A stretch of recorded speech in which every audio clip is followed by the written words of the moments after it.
We're sitting in the outfield, and we got 4 hours of BP. So we better get to know each other real quick. Bobby, how are you doing? How's your quarantine life? I'm doing good, man. Yeah, Quarantine's doing all right. Just yeah. hanging at home with the family. That's about it. Doing some lessons here and there. I broke my foot the other day. That was put a little damper on some things. You say you broke your foot? Yeah, throwing a little BP. I got a cage in the backyard. I throwing a little BP, and I guess teaching guys to hit a little bit too good. Finished a little bit too much. You know what I'm saying? The leg kicked up, and Oh, dude, get yourself a better L screen, man. yeah. So I went on the cheap version, got the little cut, the little side Yeah, piece yeah. instead of the full. Yeah. I can just picture you going full Happy Gilmore and just being like, "Hey, 364 more days of hockey season, and I don't need an L screen." Yeah, that's all I got hit. That was about. Yeah, give me your best bullet, man. Here we go. So where are you at? Are you Arizona guy? I am. I live down in Mesa right now. Oh, you're in Mesa. Yeah, how's the weather Yeah. there? It's beautiful and hot. About 80, 85 today. A little windy. That puts a Oh, damper on some things, but 85. We're breaking into summertime, beginning of April. yeah, I was gonna say 85. You're probably freezing, right? Yeah, we got 30 degrees to go, man. Oh, geez, yeah. I'll never. I spent I think, and this is no disrespect to the organization I was with. The worst, probably 2 to 3 months in my life were extended spring training in Arizona. It's the I worst. believe it. It's the worst. 112. We play games at 7 o'clock at night. Dude, yeah, I mean you're getting done. So like we did the morning games, and you're getting done. You're getting done early, right? So it was like outside looking in, you're like, oh, that's a pretty good life. You get off the field, and you have all day to do whatever. But it's like, dude, we were getting done at noon, and I was in my bed in my hotel room asleep by 1 p.m. and I wouldn't wake up till like 8.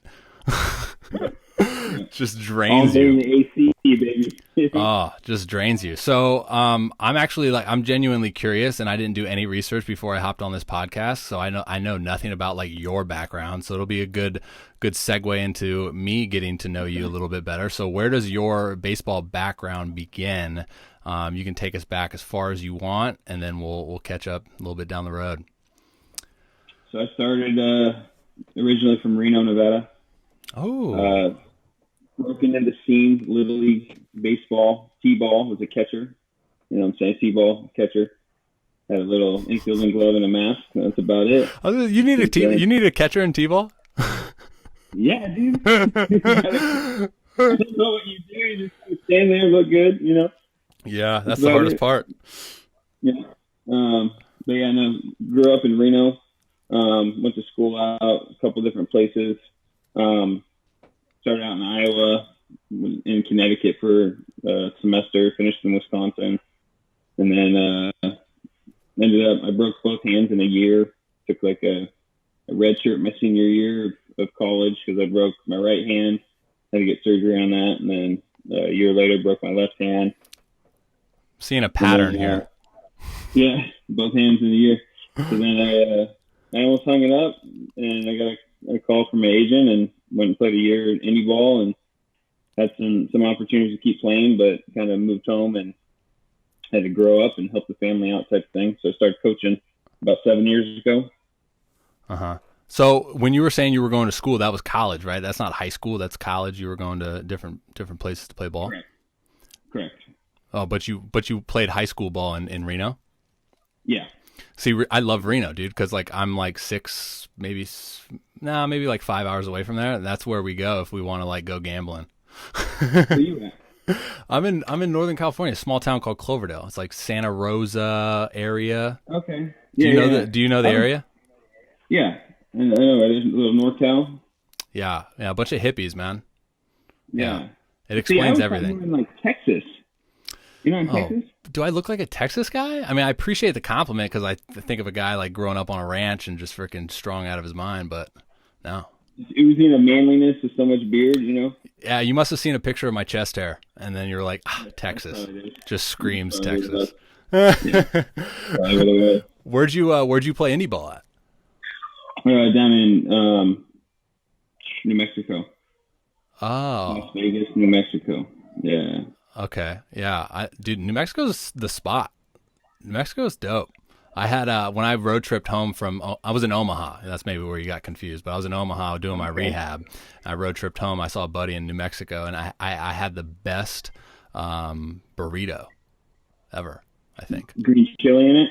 Yeah, I didn't know what that was, Yeah. man. I was kind of like I mean I'm a pretty fussy eater, but that was something that apparently my buddy was like, you got to try it because it's like it's huge there. That's their thing. Yeah. That's their thing. So, did you know when you were playing that you were like, I really, really want to coach, or did that kind of just happen? So I figured out at an early, probably my junior year of high school, I kind of wanted to be an engineer and going through high school. And I was like, all right, this would be cool. Maybe design roller coasters or something. And then I started getting some looks for college baseball. And probably from my sophomore, junior year on, never really figured out anything else in life but baseball. It was just baseball. What are you going to do when you get older? Oh, baseball. Right. And then you're done playing and it's like, hey, what are you going to do? And I was like, baseball. Right. So I just kind of, I got my degree, but I bartended for a while, ran a restaurant, did just random stuff. So started coaching, started doing lessons. And actually like 2 years ago, I was asking a kid, we were talking about, I think it was a high school kid, and he was like talking about what he wants to do. And he said he didn't know on college wise. And I was like, shit, man, I don't know either. And then it kind of hit me and I'm like, you know what? I'm kind of doing exactly what I wanted to do. Right. Yeah. It's such a fine line, right? Because it's like while you're playing, it's like you kind of have to put all those chips in that basket, because if you don't, then you're leaving something else out there.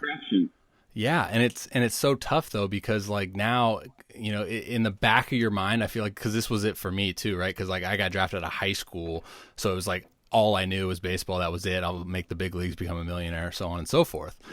And it's like, yeah, and then then you get into it, and then you like talk to your buddies and stuff, and they're like, oh, well, I'm doing like classes here, and I'm going to take classes here, and I'm like, what? Why would you like do that, man?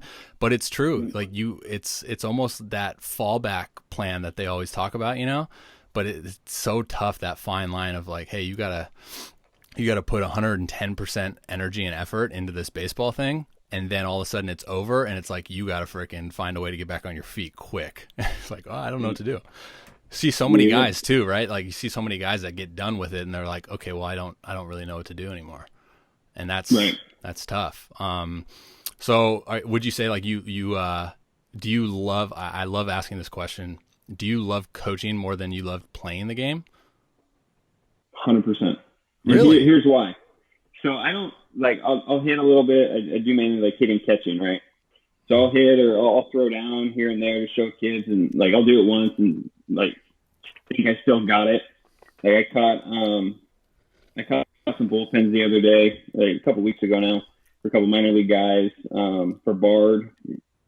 But when you do that, then it's like, man, I still want to do it. I still want to go. So I have to separate myself and not. Or else you kind of jump back on I still got it. Should I give it one more shot?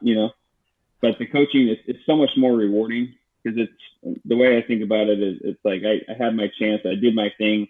I never thought I'd have a lick of any sort of college or pro ball from a young age, and I did. Yeah. And now from there, it's like I almost see it as being selfish if I don't coach. Right. I like the giving back. It's so much more rewarding when you watch a kid and he sends you a video of him hitting just a tank, totally. or hosing a kid from a knee, you're like, damn, dude. And granted, it's all the kid. I just kind of stand there and look good during lessons, right? And kind of tell him this or that. It's mainly, I love to give the credit to the kid, but deep down, like knowing that you had a little part of it, not very much, but like a little part of it. Maybe you taught them this with their hands, or you did this with their balance that led to them having success and being able to have that moment. That's the kind of like what I live for. Well, it's like that sense of responsibility, right? I mean, I feel it too. Like we're so fortunate enough to play the game at like one of the, like a high level, and you're fortunate and blessed enough to be able to be surrounded by so many like knowledgeable dudes that it's your responsibility to like give that back in some sense, right? Absolutely. I'm getting beeps on my end. Did I lose you? Because I was just say, I lost you. Can you see me now? We good? Yeah. So, but that's true, and I think that's something that like fuels the desire to like improve yourself as a coach, right? Do you see similarities in the sense of like how to improve yourself, and when you were going through it on your end from a playing standpoint to now trying to do it from the instructional side, and things that you still need to learn and grasp and be able to, kind of teach in the sense? It goes hand in hand. As a player, I was always trying to, get that one thing. I'd be sitting around in college, messing around with the roommates in the kitchen and have a bat, and I'd be feeling something. I'd change something with my hip or my knee. Right. And I'm like, oh, dude, that's it. That's it. Yeah. We're about to race. You can't get me out, and always each day looking for that one thing to make yourself better. And it switches over as coaching. What can you do every day? How can you re-explain something? How can you get a new drill across to teach them a feeling of this or that? How can you continue to be a better coach? Because every kid's going to be a little bit different. So it's being able to not only learn yourself as knowledge, but learn from the kids. Learn how you translated, how you told them to teach them a certain movement or feeling, and then kind of store that for a kid you'll get in 6 months that will have the same kind of issue, something like that.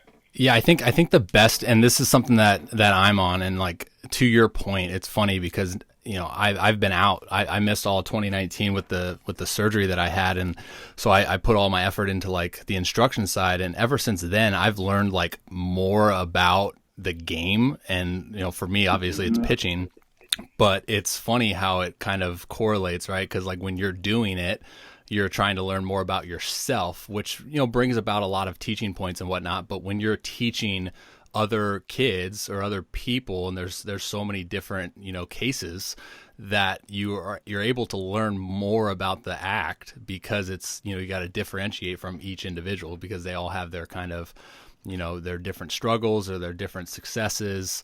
And that's kind of like the biggest thing, right? Like the best instructors are those who are able to take like one teaching point, but explain it in like 18 different ways, right? I mean, how do you kind of approach that, right? So how do you approach, say you have a group of like 10 kids, right? So say even from the hitting side. And because this is something I even struggle with sometimes, right? You get your one set of terminology and you try to stick to it, but then it like some people don't get it. So how do you kind of go about that process of identifying each individual as a different case, and kind of work with that individual for his needs? So first and foremost, you got to be comfortable being uncomfortable. And on the teaching side, like to hit on that quick, it's more when you're teaching yourself and you're playing, you only know what works for you. You never get out of that comfort zone. You never have to grasp and try different things. So coaching each kid, I throw a lot of stuff at them. I throw a lot of concepts. I throw a lot of stuff, terminology, a lot of the same movement patterns or ideas, different ways to explain them, see which one resonates with them, see which one sticks with them. There's a lot of patience. You have to ask them. I feel like sometimes I'm going through a lesson, like a hitting lesson, I'll be 20 minutes in and the kid's thinking like, dude, are you like a shrink? You keep asking me, how's this feel like after every swing, you know what I'm saying? But it's just being able to try to adjust and see, because a lot of kids, especially first time seeing them, everything that you tell them is, oh, it feels great, or, oh yeah, good. It's like, I know that don't feel good, and it's being able to judge the facial expressions and body language to see what they're liking, what they're not liking, how you advance them through. I never really have a plan. So like a kid will show up for the first time. I'll say, hey, what's up? Like, what are we going to work on? Well, I'm not going to teach you to hit. You know how to do that. I'm going to teach you how to use your body a little bit differently than you're used to, be a little bit more effective with it. And then other than that, I have no idea. I've never seen you swing. And anytime I try to have a plan and write stuff down, like, we're going to work on this, and this. Yeah. Then you start working on it, and then you end up in the balance when you were going to try to work on the hands. And then you're now talking approach when you need to be talking about some connection or barrel plane or pass or something, Yeah. So I just kind of case by case and you just kind of flow with it. You just kind of get on a plan and just go with it. See what they like. See when they don't like it, try something different. I've had lessons where I'm sitting there, I'm like, man, this kid probably hates me. And I'm sitting there, and all of a sudden, like, you'll have a little breakthrough, or you'll be 10 minutes in, you're like, dude, I don't know if this is gonna work. Let's just stay. Let's buy in. Let's trust it. Let's keep going. And then another 5 minutes goes by, and you're smashing the ball. It finally makes sense. You just have to be patient. Yeah, and it's so tough to like relay that, right? Because I always try to like step back and put myself in the shoes of like a, say, high school kid, right? And me in high school, I was like so impatient, and like I didn't want to listen. I didn't know what like anything meant. I was just like go. And it's tough. It's tough because I know, like, I know where they're coming from, especially during like a one-on-one setting, and you're talking about like the general importance of this and that, and it's like, ooh, let me go. Let me just get the ball and go. Let me swing. Yeah, let me swing, man. Let me swing. So, good segue. Speaking of swinging, so where are you at? Because I like having like guys from the hitting standpoint on the show, just because everyone's got a kind of a different stance on how like data analytics and all the launch angles and exit velocity, all this kind of like stuff is taking over the game. So when you're doing your lessons with younger guys, is that something in the back of your mind to kind of put an importance to, or what do you think? Yes and no. I've played around with it. I've played around with exit velo. I've played around with the blast. I've played around with all these different tools you have now for metrics. When we first got it, I didn't really know what they all meant. You had to kind of research that, like how much power how many joules of energy you're producing in a swing. What are these numbers? Like, I don't know. But at the end of the day, it's how do you be comfortable as a hitter? That's great. I could teach you a textbook swing. If you ain't comfortable, it's not going to work. I could tell you the launch angle that you need to have, but let's be honest. You can be consistent. Maybe in freshman baseball, you see a guy throwing 70 underhand, but even at your level, you're trying to square up 95 with some movement at a 13-degree launch angle every time. Like, you ain't thinking about that, dude. All you're thinking about is how do I get my barrel, you know what I'm saying? It's like, how do I get it going? Yeah, well, at 13, I was more concerned about the juice pops that I was getting after the game. That's So it's just being consistent with the swing. Is that stuff play a factor? Yeah, I like to simplify it. I don't like to tell them this or that. I like to just say simple. Get your barrel behind the ball. Yeah. Once you start getting to the advanced metrics and telling a kid this, they don't get that. We don't get that. Nobody really gets it. It's cool as coaches when you talk about it and you need to sequence your kinetic chain and really work on it, and all these terms. It's like, dog, you don't know what that means. Like, let's just talk about it. Nobody really knows what it means. I heard it once. It's like when you try to use a big word to impress a girl or something, and you use it in a wrong sentence. Yeah, I'm on that kick right now where my computer screensaver gives me like a vocab word for the day, and it's like, all right, my goal is to use that in a sentence today. Kinetic sequencing. All right, let me use that today. How can I make something up?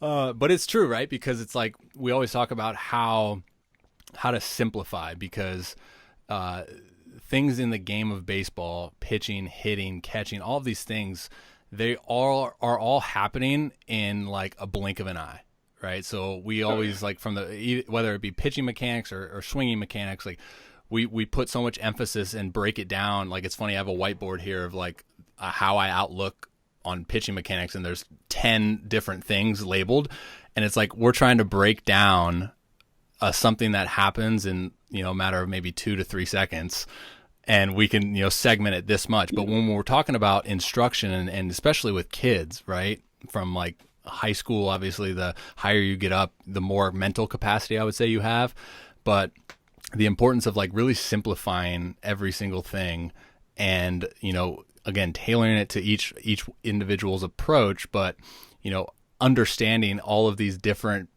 I guess, mechanics of things, having the importance behind it, but then including it all into one package of like an instruction. That's the hard part, right? Yeah. And you have to start. You use a word there, approach. I'll have kids. I'll have pro guys, minor league guys, fresh out of high school or college, rolling. We start working, and I'll assume that they've been coached, right, and Yeah. understand what they're doing because they were drafted. They got paid. Some organization wanted them, paid them money. Then we're talking about approach, and they'll do this and that. Hey, coach, what do you mean approach? You're asking me approach. Like, what do you mean? Like, get a hit? Is that my approach? It's a great approach. It's a great approach, but when you try to do that, anytime you try, you suck. Right. Anytime, like my greatest example is bases loaded. I've wasted years of my life on a knee listening to coaches talk about how we didn't execute with a runner on third or less than 2 outs. You know what I'm saying? Or bases loaded. We could not get anyone in. Mm-hmm. And I kind of, as a coach over the last couple of years, boiled it down to, you're right. We didn't get anyone in because everyone is so afraid of striking out in that scenario and getting lectured. Right. Because we're so accustomed. Like, that is the go-to lecture after a game, after you lose. We struck out 6 times with runner bases loaded. We grounded out to the pitcher. It's like, what's the difference between that and no one on? Dude. Because you try harder, now I need to have success. Well, it's the same thing with pitching, right? Like, hey, throw strikes. Don't throw a ball. That kills me, dude. It kills me. Yeah, as soon as, okay, I can't throw a ball. Fucking dirt. Every Bro, time. I was there for a whole year, man. Because it's tough because we talk about all these concepts and coaching these concepts and it's like, holy smokes, you know, you're almost teaching the kid not to do something and put that on the front of his mind, which is the worst like possible thing. It's the same thing with like all of these like mechanical terminologies, and I'm bad at it too. I'm terrible at this part because I love it so much. But you know, putting all of these like concepts into like one simple thing, and then just all of a sudden, how do you create freedom, right? Like understanding all of the technicalities behind it, and then how do you create enough freedom and confidence to just do it and rely on that motion memory, right, to do it. So that's where the reps come in, you know, where you don't think about it. If you think about it, you suck. Me catching, my biggest fear in life as a catcher was the pitcher striking someone out with no one on. Because now I got to step behind. I got to make a throw at third base. Everybody's looking at me, you know. Oh, no. That's like the Major League 2, right? Where he like has to go in the Victoria's Secret magazine and just to throw it to third or something. Or no, back to the pitcher. Yes. That guys are players back to the pitcher. It's so true though. It's so true. Like that's a real thing, you know, it happens. Absolutely. And I think there's so much external influence that has to do with that. Which is, again, it's so tough to distinguish, like, okay, maybe am I doing too much as an instructor or a coach, or okay, when am I doing too little?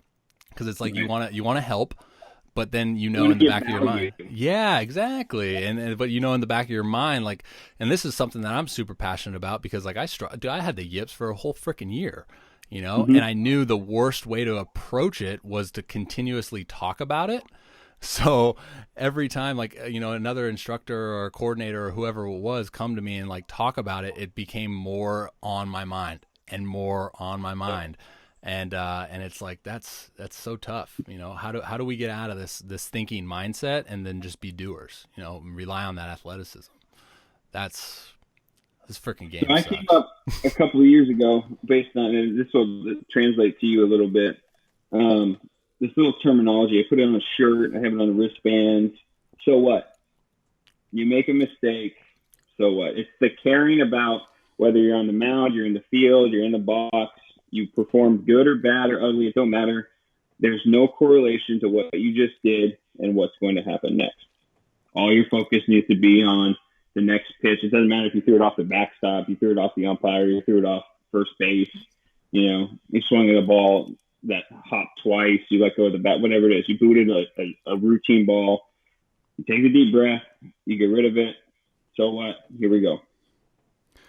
Yeah, and it kind of goes into that mindset of like, you know, what was the terminology? It was like Madison Bumgarner after 2014, right? He had a remarkable World Series, and he was doing things obviously like it was unreal. And someone asked him like, what is it? Like, what's your mindset when you're out there in game 7 on 1-day rest? And he was just like, honestly, like, not to sound disrespectful, he said, I don't really care. Like, who cares? So, if I blow the game and we lose the World Series, like, I'll be out on my ranch the next day, like, kind of dude, faking names, man. But it goes back to how we like started the conversation, right? Like that fallback plan, it almost helps with that, because I think that's what I struggled with early in my career, because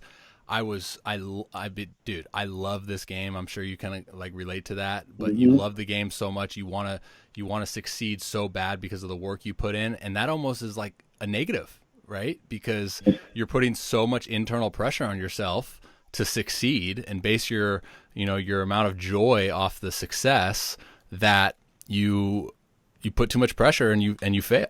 And it's almost, you don't have that, so what, like you said, mentality. We spend our whole lives attempting to obtain perfection through this game, train every single day, get 1% better every day, get this, try to do this, try to be perfect, to be the best hitters in the world. Will fail 7 out of 10 times. Like, you'll never be even close to perfect. You won't go through a whole season or your whole career without throwing a ball or giving up a hit or getting absolutely just a tater rocket off you. You know what I mean? It doesn't happen, but we're trained to try to grasp, and we think that we're perfect because that's what we're working towards. So it's tough to fail. It's tough to be okay with the failure because of the chase and of the perfection. But the beauty in it is you fail, you get rocked on an outing, or you platinum sombrero in a game, you couldn't hit water if you fell out of a boat, and then you wake up the next day and it's a whole new ball game. You know what I mean? Showered off, man. There it is. It's crazy, right? Like we're psychopaths if you really like boil it down, right? Because it's like what fuels you, right? And obviously that's going to vary per individual on what they, why they do it, like what is their why behind playing the game or whatever it is. But you're doing so much, man. I mean, you've been a ball player, even from the instruction side. You're doing so much. You're spending so much time on this craft, full well knowing that those days are going to happen. You got to be kind of messed up in the head, man. You got to be mental. Dude, that's why parents have such a tough time, man. It's such a mind game when you're on the field, but when you're a parent and in the stands, oh, dude, it's the easiest thing in the world. Why can't my kid be perfect? I mean, we went to a lesson this week. What do you mean he struck out? Yeah. And you got to think where it comes from. It's a cultural thing from when we're little kids. You lose a game, oh, dude, like, mom and dad don't talk to you after the game. You ain't getting nuts. At least that's how it was. Yeah, and that's how. Now we're getting trophies.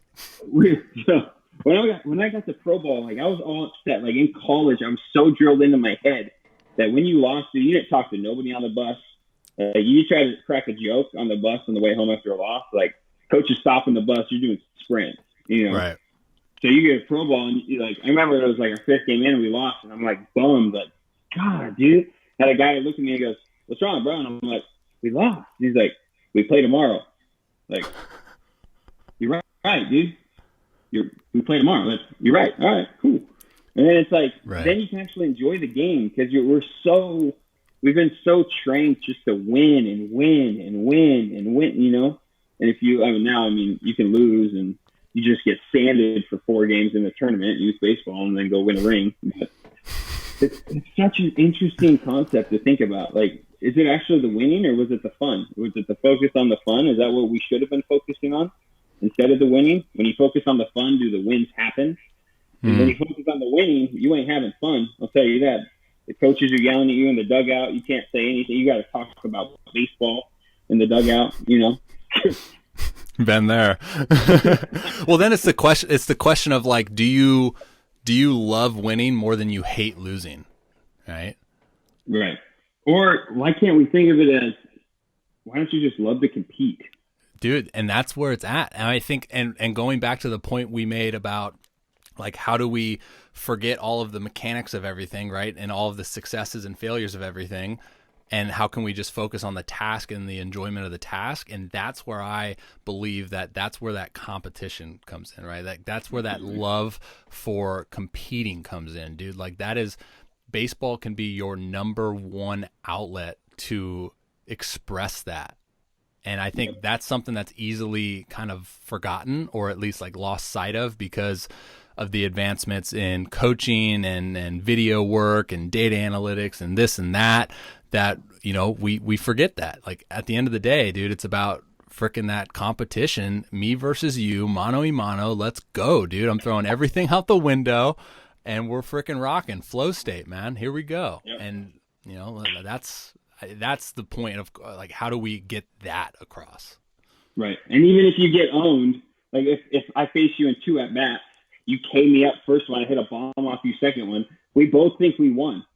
You know, not me. You know what I mean? Like it's never there's always, even if you get beat, you K up a hitter, he looks you back to the dugout and he's thirsty to get you in the third. Yeah, dude. Absolutely. You got me this time. Let's go, dude. I'm coming back. I love that. You know, I just watched freaking Rocky 2.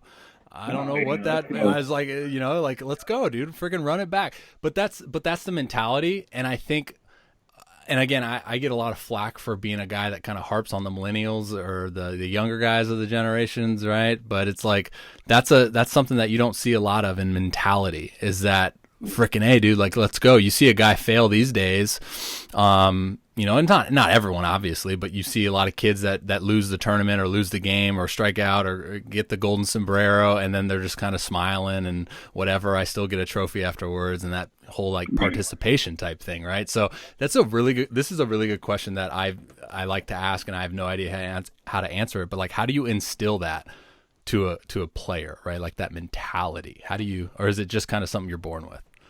So I try to do it, and whether it makes them or not, dude, I smack talk throughout the whole lesson. Like, a kid will do this, or, when I'm doing flips behind a screen, every time I'm 10 feet away, they hit a rocket right back at the screen, and I go like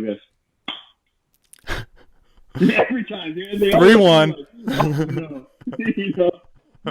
So it's like I get on them and I ride them to push them, and like I'll have kids, because I got some pro guys, some college guys, some dudes, right?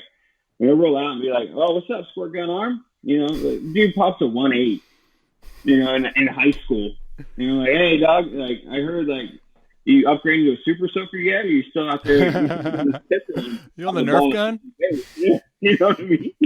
And it just drives. I don't know, like eventually I'm gonna get like knocked in the face one time, for just the smack side. But it forces the kids to want to work and go and go and go. And I always crack jokes with them, and hopefully they know I'm. Sometimes I'm kidding, Well, yeah, but it teaches them that kind of response too, right? Where we were talking earlier about how that try hard mentality, and that it's almost, it teaches that to the point where I think each individual kind of starts to understand, okay, I got mad and I wanted to like prove him wrong. I wanted to hit a ball harder. So therefore I tried harder and I failed, and things got out of whack. So boom, there's kind of that mental switch in my head to go, okay, well, next time I approach this, I'm going to stay within myself. I'm going to stick to my approach and just control the things that I control, right? Like you're level-headed like the whole time. I think that's a valuable coaching tool, right? To be able to be, kind of talk that smack, I guess, in a sense. I try to provide, just instead of like the mechanical stuff or teaching this or that, it's more the character, the teaching the competitiveness, being mentally tough. Like my high school coach was probably the most mentally, he would make us watch Navy SEALs training videos during tryouts. Bro, I was with the Pittsburgh Pirates. We did Navy SEAL training for instructs. He was just, mental toughness was a term that, he would chew you out. He'd spit a little bit when he talked. You didn't even grill, and you couldn't quiver. And there's guys that would, and then there's guys that's like, you know what? All right. And so after having him and getting to college, my college coach, he would try to make an example out of me. I thought I was big time, had a mohawk, acted the part, acted like I didn't really care, and just always, whenever I'd lose an opportunity or get in trouble or just try to work harder instead of going in and talking to the coach. Why aren't I playing? You know, right. Try to just work harder. Right. And he loved it. He could never, like, I was the example. Like, I had one time where I had blocked the ball, and runners go off. I knocked the hitter down because the ball was in between the legs. Next inning comes out. It was a close game there. The closer come in. He was about 94. Struck the first two guys out in 6 pitches.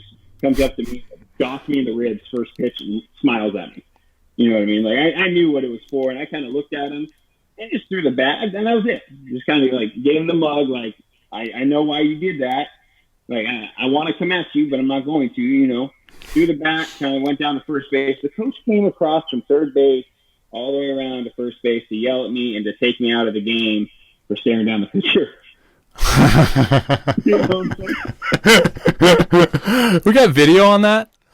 Oh, I wish. That's fantastic. That'd be a great post. But it's true, man. Like, we because this hits home for me too, because it kind of starts getting into the category of how to deal with like failure, how to deal with being uncomfortable and this and that, and being a guy personally who came from high school, who never failed, who never had confrontation, who never really struggled, right? And then you get into the pro ball scene or whatever it is, and then all of a sudden these things happen. You fail, you're uncomfortable, you're struggling, and then you're like, holy smokes, dude, my mental capacity right now is not anywhere close where it needs to be, and maybe I should actually put some more emphasis and more practice into my mentality and my mental approach. And I think that's something extremely crucial in today's in the game of baseball in general, right? Because we can sit here and say, oh yeah, you remember that quote where it's like 90% physical or 90% mental and so on and so forth, but like, dude, that's true, right? Like, you have to have that mental capacity, and you got to kind of know yourself obviously within that. But it's true, like, I think the harder you can be on yourself from a mental standpoint, or have somebody that influences you to, you know, kind of instill those mental, you know, conditioning, if you will, you're going to be equipped for whatever kind of comes your way. And like we talked about before, this game brings so much failure that you have to have that. Right. And it sets you up when you do it in a way, dude. It sets you up for life. There's no better way to learn about life. 100%. You know, whether it sets you up to know what to do when you lose your job, or your girl breaks up with you, or parents divorce, whatever life issue, house burns down, you know, you just kind of collect the pieces and move on the next day. So what? Let's go. Oh yeah. So what, dude? I need one of those wristbands, by the way. I'll get you one.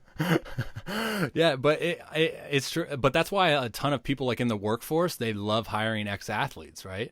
Right. Because they know that, like, okay, you worked in a high stressful environment. You obviously were dealt with cards that you kind of just had to grind, right? We hear the word grind all the time. Yeah.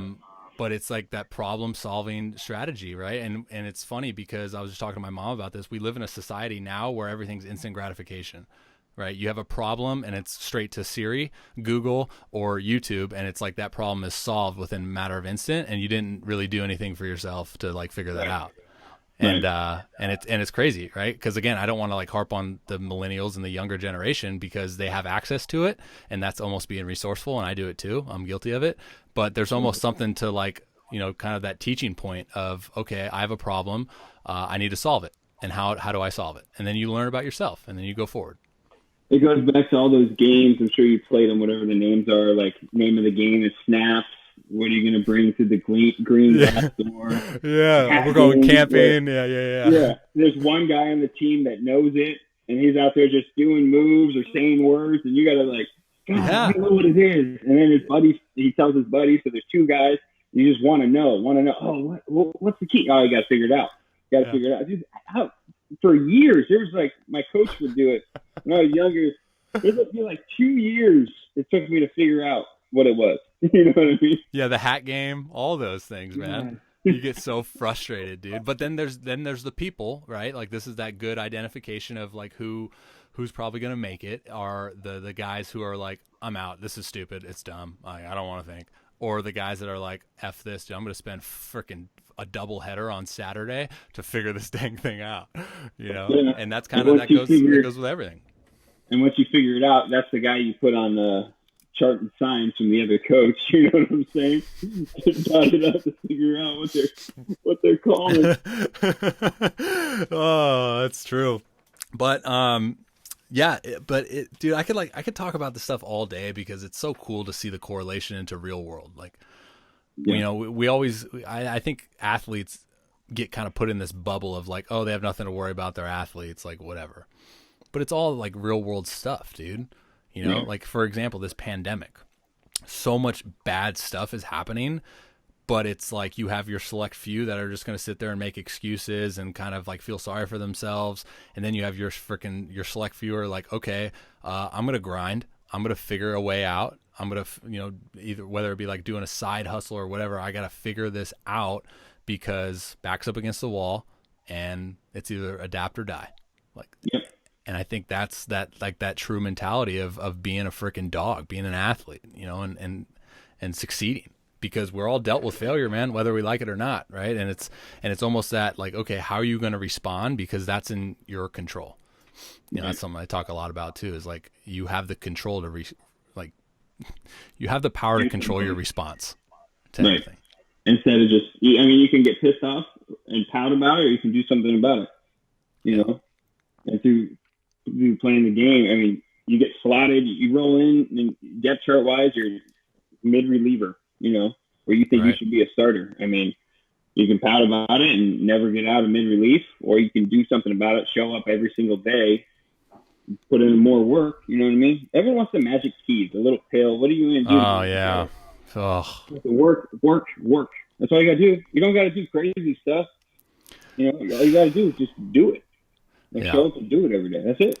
Well, and we were talking about confidence earlier, right? Like how can we instill that confidence? And I think for me, you know, teaching guys, it's about, hey, look at it in the most simplified version that you can possibly look at something and go, okay, I'm going to control exactly what I can control. I can control the amount of work that I put into something.